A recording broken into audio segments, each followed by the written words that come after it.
नमस्कार मित्रों, स्वागत है आप सभी का। आज के इस वीडियो में हम फिर से हिंदी शिक्षण विधियों से संबंधित कुछ इम्पोर्टेंट क्वेश्चंस करेंगे। उम्मीद करूँगा कि वीडियो आपको पसंद आएगा, सो आप इसे लाइक ज़रूर करना और अपने दोस्तों के साथ शेयर भी करना। तो हमारा पहला क्वेश्चन है भाषा है।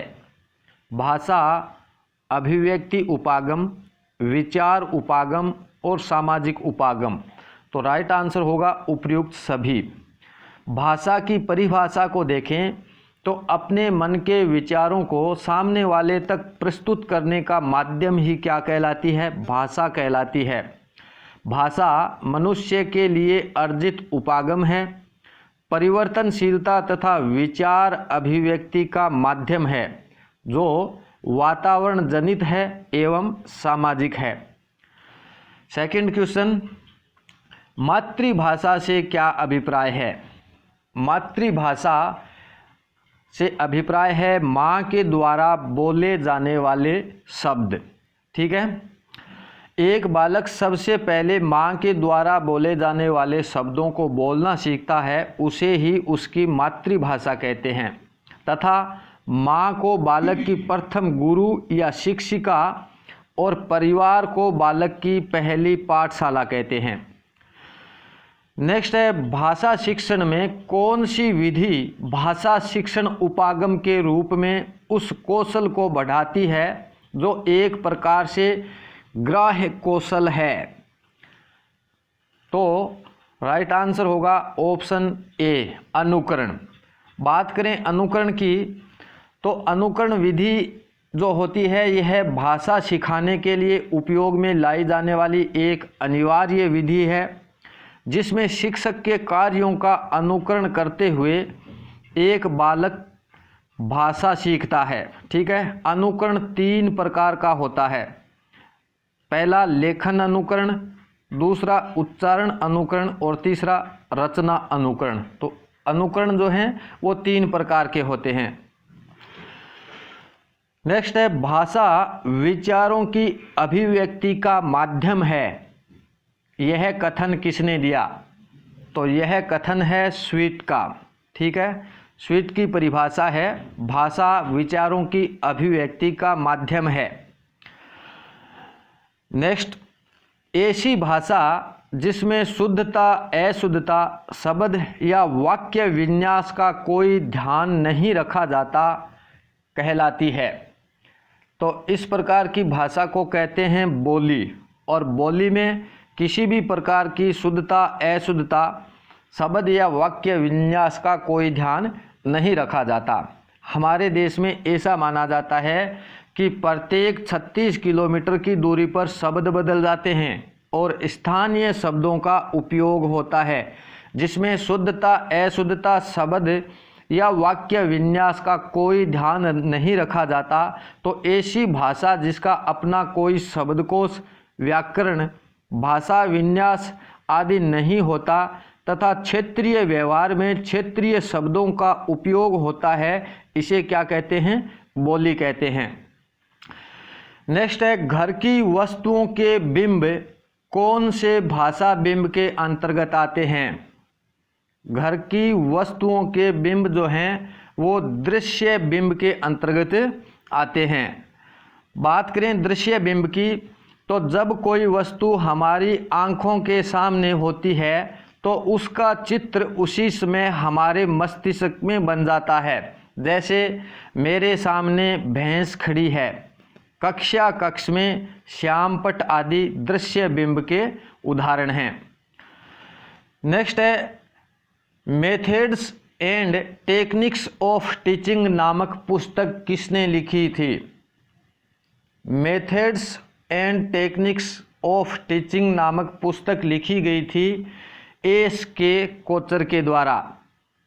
ठीक है, यहाँ मिस प्रिंटिंग हुई है, एस है, होगा एस.के. कोचर के द्वारा। ठीक है, श्रीमती एस.के. कोचर ने अपनी पुस्तक methods and techniques of teaching में शिक्षण विधियों की व्याख्या की है और कोचर के अनुसार एक शिक्षक को शिक्षण विधियों का प्रयोग सैनिक के अस्त्र शस्त्र की भांति करना चाहिए। नेक्स्ट है, निम्नलिखित में से किस विधि को भंडारकर विधि के नाम से भी जाना जाता है? तो भंडारकर विधि के नाम से व्याकरण अनुवाद विधि को जानते हैं। ठीक है, व्याकरण अनुवाद विधि की अगर बात करें तो अन्य भाषा सिखाते समय एक शिक्षक इस विधि का उपयोग करता है, जिसमें सबसे पहले वह अन्य भाषा की विषय वस्तु को बालक की मातृभाषा में अनुवादित करता है। तो इस प्रकार की विधि को व्याकरण अनुवाद विधि कहते हैं। नेक्स्ट है, भाषा शिक्षण में जब एक शिक्षक दो भाषाओं को तुलनात्मक रूप से सिखाने का प्रयास करता है तो वो कौन सी विधि का उपयोग करता है? जब एक शिक्षक भाषा शिक्षण में दो भाषाओं को तुलनात्मक रूप में सिखाने का प्रयास करता है तो उसके द्वारा उपयोग में लाई गई विधि होती है व्यतिरेकी विधि। ठीक है, व्यतिरेकी शब्द का शाब्दिक अर्थ होता है तुलना करना। ठीक है, भाषा शिक्षण में एक शिक्षक जब दो भाषाओं को एक साथ स्पष्ट करता है तो वह उन दोनों भाषाओं को तुलनात्मक रूप से सिखाते हुए उसकी समानता और असमानता को स्पष्ट करने का प्रयास करता है, तो उसे व्यतिरेकी विधि कहा जाता है। नेक्स्ट है, भारत में हिंदी भाषा का दर्जा दिया हुआ है। हिंदी भाषा को भारत में दर्जा दिया हुआ है, क्या राष्ट्रभाषा का या राजभाषा का या फिर बोली का? तो हिंदी भाषा को भारत में राजभाषा का दर्जा दिया हुआ है। ठीक है, राजभाषा उस भाषा को कहते हैं जो किसी भी राज्य या राष्ट्र की राजभाषा कहलाती है, जिसमें वहाँ के सरकारी कामकाज होते हैं, उसे राजभाषा कहते हैं। भारत देश में 14 सितंबर 1949 को हिंदी को राजभाषा बनाया गया।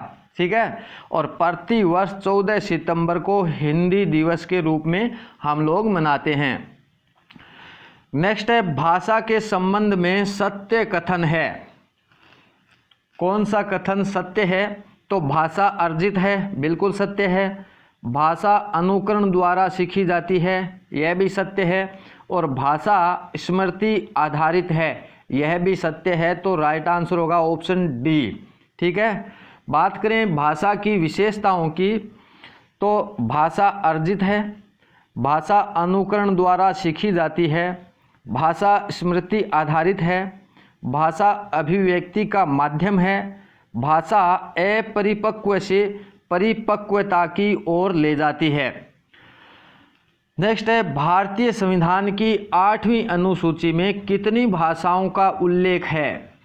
तो 8वीं अनुसूची में 22 भाषाओं का उल्लेख है। ठीक है, भारतीय संविधान की 8वीं अनुसूची में 22 प्रादेशिक भाषाओं का उल्लेख है, जिसमें असमिया, बंगला, गुजराती, हिंदी, कन्नड़, कश्मीरी, मलयालम, मराठी, उड़िया, पंजाबी, संस्कृत, तमिल, तेलुगु, उर्दू, सिंधी, कोंकणी, मणिपुरी, नेपाली, बोडो, डोगरी, मैथिली और संथाली, ये 22 भाषाएं हैं जिनका भारतीय संविधान की 8वीं अनुसूची में उल्लेख किया गया है।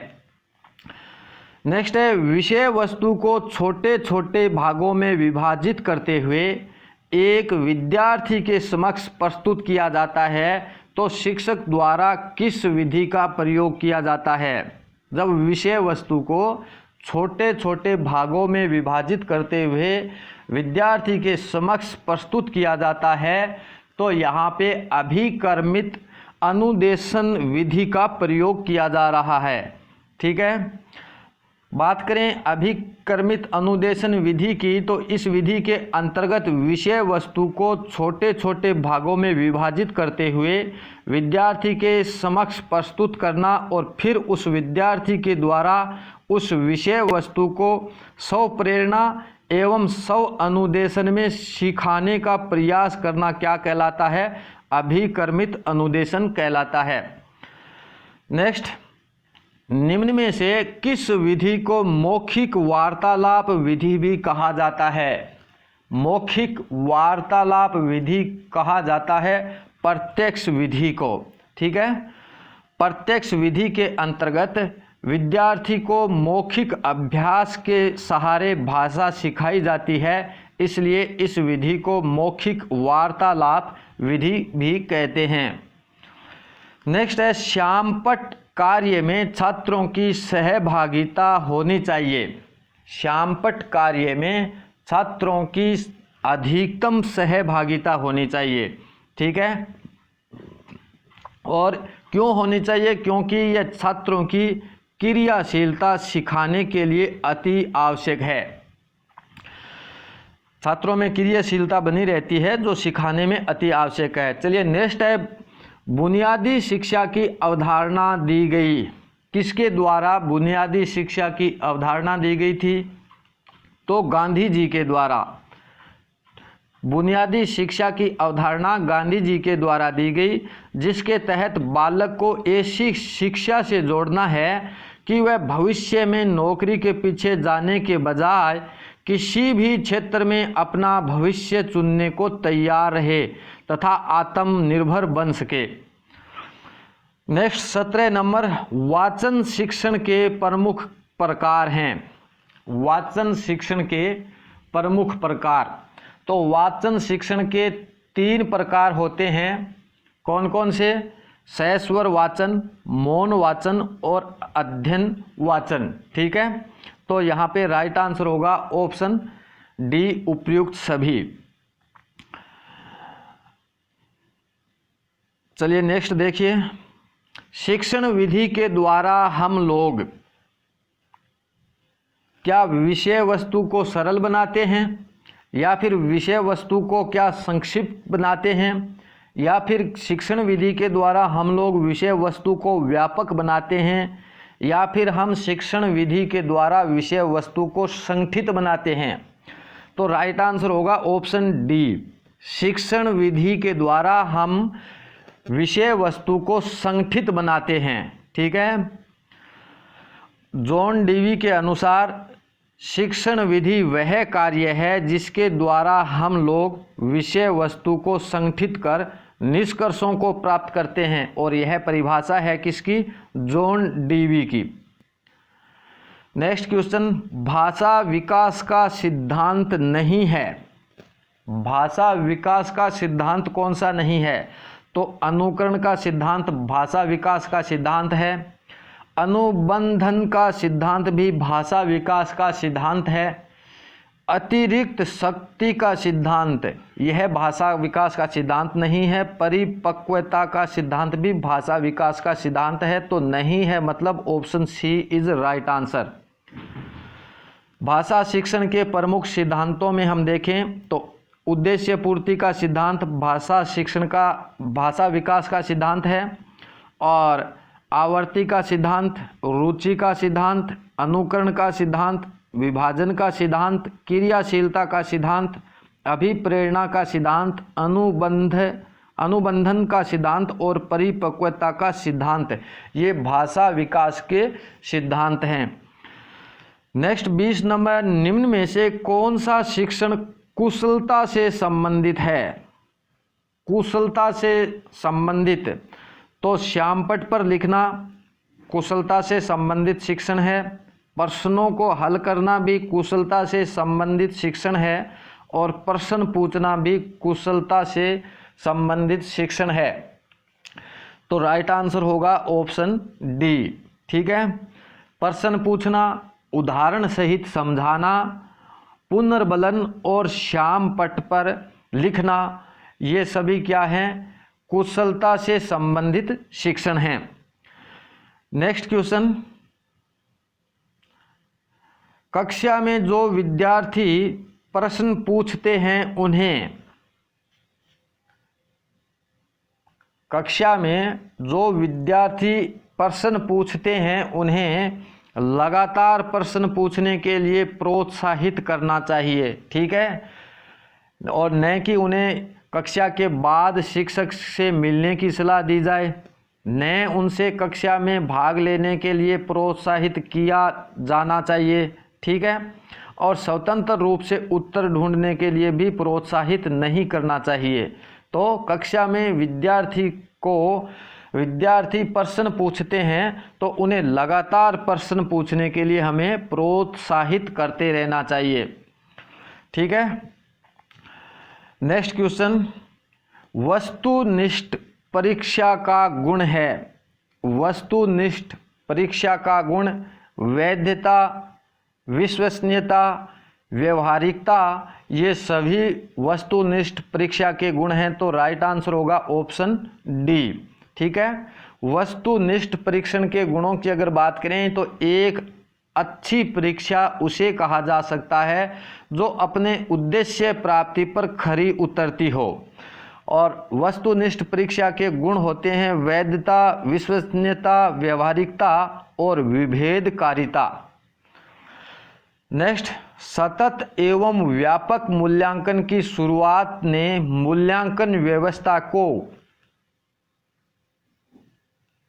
सतत एवं व्यापक मूल्यांकन की शुरुआत ने मूल्यांकन व्यवस्था को शैक्षणिक एवं गैर शैक्षणिक क्षेत्रों में निष्पादन का विश्लेषण करने के लिए व्यापक बनाया।